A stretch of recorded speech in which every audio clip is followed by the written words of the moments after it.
Hey guys, Angela Flippin here, author of Diary of an Unlikely Warrior. Today I just want to come to you and talk to you a little bit more about the Babylonian kingdom that we've been chipping away at. And specifically today the topic is going to be about the Baals, B-A-A-L. And I try to update you guys on things that are relevant that God is showing me. And so I want to give you just a little bit of background about how I began to understand what the difference was in a Baal and any other kind of god or principality. When I was writing the book of Diary of an Unlikely Warrior, during the season when I was getting the revelation for it, God had me get some poster boards, and I was charting some things, and He began to show me the principalities that were ruling the church and the church system, the Babylonian church system. And then the next revelation He gave me that He never gave me any instruction to do anything about, and I was real confused about why He gave it to me, was the Baals. And He showed me, and I wrote it as He was giving it to me. And that's the way it works with me and God. He'll give me something that I don't really understand. He'll start speaking things to me that I've never really even looked into before, and then later it'll start making sense to me, and I'll start getting understanding as he gives it. So the Baals, as He showed it to me then, and I found this poster board recently. I'd lost it for a while. But the Baals are actually what rules the governmental systems. The political and government systems are actually ruled by these Baal spirits. And the root word for the root word for Baal actually means Lord or Master, but specifically Lord. And we know that in the Old Testament they were erecting, these they had Baal worship going on, and God was constantly rebuking them for worshiping the Baals, and there was Baal of Peor and different things like that. So what He showed me when I was doing the work and getting the work for Diary of an Unlikely Warrior was that what rests underneath the religious system and the spirits, the unclean spirits that are ruling that, is the government and political system. It rests underneath that. And each county will have a Baal. And, again, He gave me this information. He even gave me the characteristics of some of the cities, and I was able to verify that the names of these Baals and verify the fruit, because there will be fruit. When He gives you a revelation, you'll always be able to confirm it in the natural. And so I was able to do that, and I kind of put it away and haven't done anything with it. And I know my team and I, for a while, every now and then, we would come around and go, why are we not getting anything else on this? Are we, not supposed to deal with this? What does this mean? So we just kind of put it away, and, I even lost the information that I had charted about it. And I found it recently and was looking at it again and rereading what the Lord had me write down. And, so again, the Baals are what rules our government and the political system. They're the spirits that are moving and leading these political systems. And so the main thing I want to talk about today, I did a video, go back and watch my videos about the Babylonian, the different things as He was giving it to me, different fruits to show that you could possibly be operating in, entertaining, or a part of the Babylonian kingdom, this false kingdom that mimics and tries to overthrow the true kingdom. And because we're required by God to come out of it before judgment, we're required to come out of this system so that we are not partakers of the plagues that come upon her. And so, He gave me the revelation. I've been publishing it as I get it. And so what I want to say about that, knowing that information, it's real easy for me to see why so many people are prophesying so many things right now. And, in my walk with God, and I don't want to come across to people as being arrogant or prideful, because it's not that at all. But God has never allowed me to watch other people's prophecies very much. And I spoke about this on another video where, He has used certain people in my life to change my life and get me on a path He wanted me to go. And I have, submitted to different things and different people and things like that. But one area that He's pretty much not let me do is follow other prophets. And I've always thought that it was probably because, the information that I'm getting, I need to know when I'm getting these dreams and things like that, that it's not something that has been put in my mind. I kind of have to leave this channel with God um, open to know that it's Him speaking. So there's absolutely no doubt that it wasn't something that was planted in my spirit by someone else. And so that's kind of been my personal thing that I've had to do with Him because of the calling that's on my life. And it's not that I don't want to, but I know you guys always email me links of this prophecy and that, and to be honest with you, God never lets me look at them. So I'm sorry, He just doesn't. Now, what I will look at is if it's you personally, if it's your personal dream or your personal prophecy that He's given you. If you want to send that to me, that's fine. But to send me links to this prophet said this and this prophet said this and this prophet, confirms what you said and this, that I'm not allowed by God to watch it. And, He just won't allow it. So I can't do it. And so anyway, knowing the information I know that the Baals are in charge of the ruling of the political and the government system that's in place in our land, it makes a lot of sense to me that people, He would, even in the Old Testament, He was warning them about prophesying by Baal. He was saying, you're prophesying by Baal and not by me, and you're saying that I sent you to say these things, but really you're prophesying by the spirits of Baals. The Baals are telling you what to say. So it makes me understand, without having very much deep revelation any further on it, that a lot of people are doing this. And what they're doing is they're looking around at what's going on in the political realm and the government realm, and they're prophesying what they see coming based upon what these Baals are doing. And, so this is something that we need to be careful about. We need to be careful when we're speaking in God's name. It's very dangerous for us to speak and say God has told us to say something and it be another spirit. We should always try the spirit to know.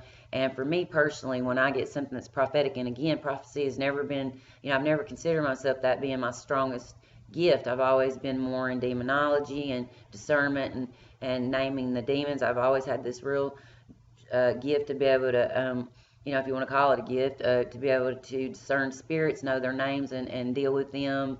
That's kind of where all my focus has been, and stuff like that. So the prophetic utterances has come from me. It's kind of always been kind of a sideline thing. It's not something I consider. I don't consider myself a prophet. And I had somebody say, you're a fool because you don't covet prophecy and you're supposed to. And I don't covet it. I don't covet the gift of prophecy. And I know Paul says covet that, but I don't desire it. And so whatever I do get, I always kind of am, wondering why God's showing it to me and what I need to do with it. It's always a responsibility there that I'm kind of hesitant to want to take on if I'm not 100% sure that it's Him telling me to take this thing on. So prophesying by the Baal means that people that are looking at what's going on politically and making judgments and prophecies and calling this is God's going to do this and God's going to do this and God's going to do this, and it's really the information they're getting is coming from what they're seeing around them and what these Baals are promoting and pushing. And so we need to be careful of that. And there, like I said on YouTube before, there are people that gather the news, and that's their job, and they keep up with that. And a lot of people enjoy keeping up with that. And my husband is one of those people that likes to watch things, and sometimes he'll discuss what some people are saying with me, and he knows that most of the time I'm just totally not really interested in it because we can get in trouble. And so what I see is I see people that are following a lot of things and saying this is going to happen and that's going to happen and that's going to happen, and then it doesn't happen. And what it does is it makes God look like a liar, and it makes God look like He's double-minded, and God is never double-minded. And anytime He's ever given me any kind of prophetic vision, it will be something that's not on the radar at all. It'll be something that no one's talking about. It'll usually come about pretty quick after He shows it to me. I've always had short-term vision, fairly short-term vision for the most part. But it'll be something that's not even on the radar at all. It'll be something that no one's talking about. And then it'll come, out, and people will start talking about it, and then all the prophets will get on it, and they'll start added into it. And, I've read the scripture too before where God said, woe to the prophets that go and steal every man's words from his neighbor and hope that others will confirm that word. And, God said, woe to you if that's what you're doing, if you're prophesying based upon what other people are saying and what you're hearing the Baals say and what you're seeing the political system do. As a prophet, that's really not our job. There are people that are watchmen on the wall that, that's perfectly fine. There are people that are sound the alarm and, the watchtowers that watch for things. But that is a totally different function than a prophet. A prophet has to have a channel to the Lord, and it has to be untainted by information that's coming out from the news channels and from the hysteria or everything that you can think of. And now we're living in a time where information, it's almost information overload, and every day it's something new. There's something new that we can get really fearful about. And if you're a believer and you don't understand that we're living in perilous times by now, you're deaf. I mean, because you really don't need to sit on YouTube and just watch this stuff day in and day out. It doesn't, you're not going to have a sound mind. It's going to be difficult for you to battle anxiety. It's going to be difficult for you to stay in that place with God where you're in total peace and faith in Him, that no matter what happens in this life, He's got it under control, because there is a motive.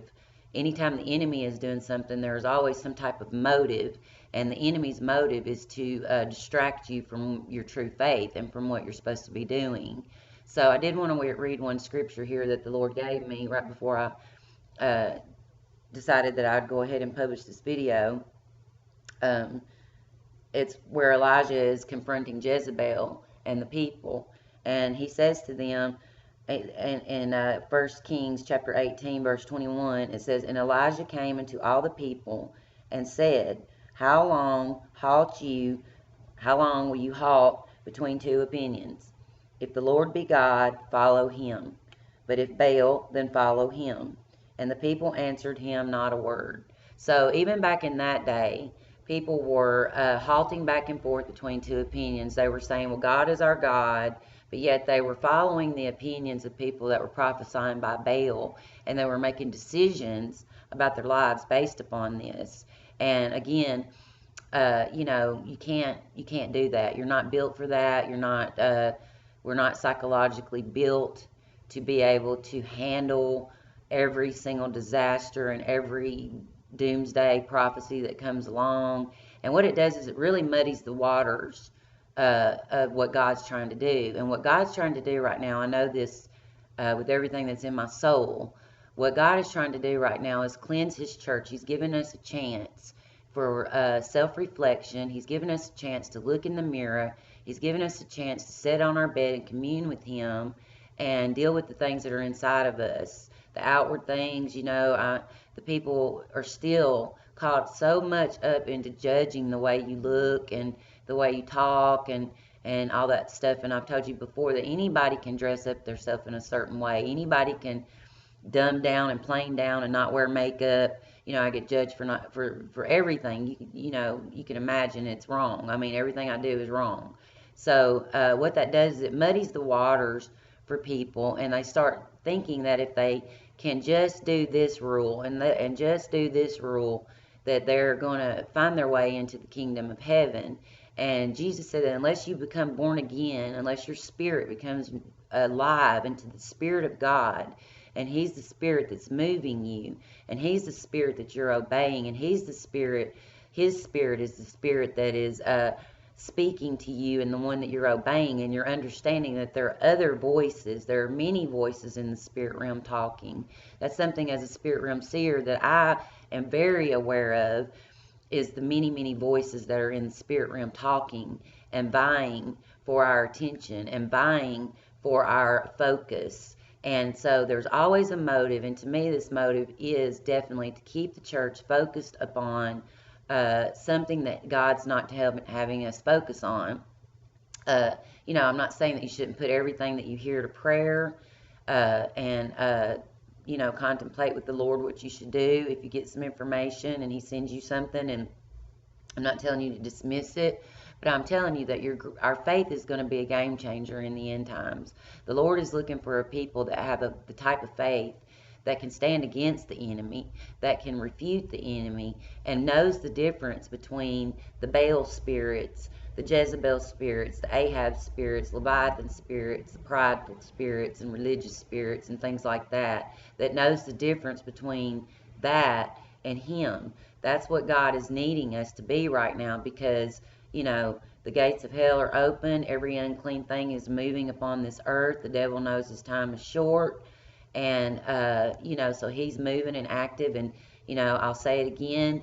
He can do nothing without the cooperation of human beings. He has to have our cooperation to fulfill his own will, the devil. He cannot do anything without our cooperation. We have to be submitting to him, and that includes hysterias and fears and overwhelming anxiety. If we're following that, then he's winning. And that's one reason why I don't like to see the devil win. I want to see God win. I want, and he will win, and he does win. But we can be the game changer in the end times. We can be that faith. We can be that rock that people in the world need to see, where we say, no matter what's hitting the earth, we're going to make it. We're going to be okay, because our Father has promised us that nothing's going to snatch us away from Him. So watch out for that. Put it to prayer a little bit, and start opening your eyes up a little bit and see, and test the spirits a little bit and see, when you're listening to the different prophecies, are they prophesying by Baal? I've told you in the last video, go back to some of these people that you're following a lot. Go back and look at what they were talking about 2 years ago, and look at what was going on politically 2 years ago. And a lot of times you'll see that they're prophesying about what they're seeing in the natural. And I'm not saying that they're doing it on purpose. They're listening. They've tapped in to the Baals. They have tapped into the Baals, and it's nothing new. It's been going on for a very long time. So I encourage you to continue to get deliverance. There's all kinds of resources now out there available for people to understand about deliverance. This stuff that you see on television about I am possessed and these demonic things you're seeing, that's not accurate. Number one, if someone's not a born-again Christian, I don't lay a finger on them. They don't have the privilege that we have to be able to get deliverance from demons. You're just invoking these evil demons. So, watching these possession shows and stuff like that, it scares people, and it turns people away, and they don't even want to talk about getting deliverance from their spirits, because they think they're going to look like that. They think they're going to, look like this crazy thing. And I've been involved, led hundreds and hundreds of deliverance sessions. Right now I'm not doing it. I'm not even praying over people right now. The Lord has got me on a break, because it takes every bit of virtue you have when you're battling demonic spirits all the time. But every session that I've ever been in, and I've battled some very strong demons, they're not allowed to do all that stuff. They're not allowed to levitate and spin their heads and go nuts. They have to submit. They have to, if I can't make them leave because the host ain't giving them up, I can make them shut up. I have authority to do that because of the Lord. And so don't be afraid of it. Don't be afraid of, because of what you've seen on television and movies and things like that. And people that are possessed to that level, they don't have Christ in them. So I love you. I pray for you. I hope you pray for us. I hope you're continuing to get deliverance. We're still in that season where that's where we're at with God. He is giving us a chance. He is working with us very closely. He will come to you when you humble yourself in true humility and start asking Him, and He'll start showing you one thing at a time that He wants to uproot out of you. God bless you. We'll see you soon.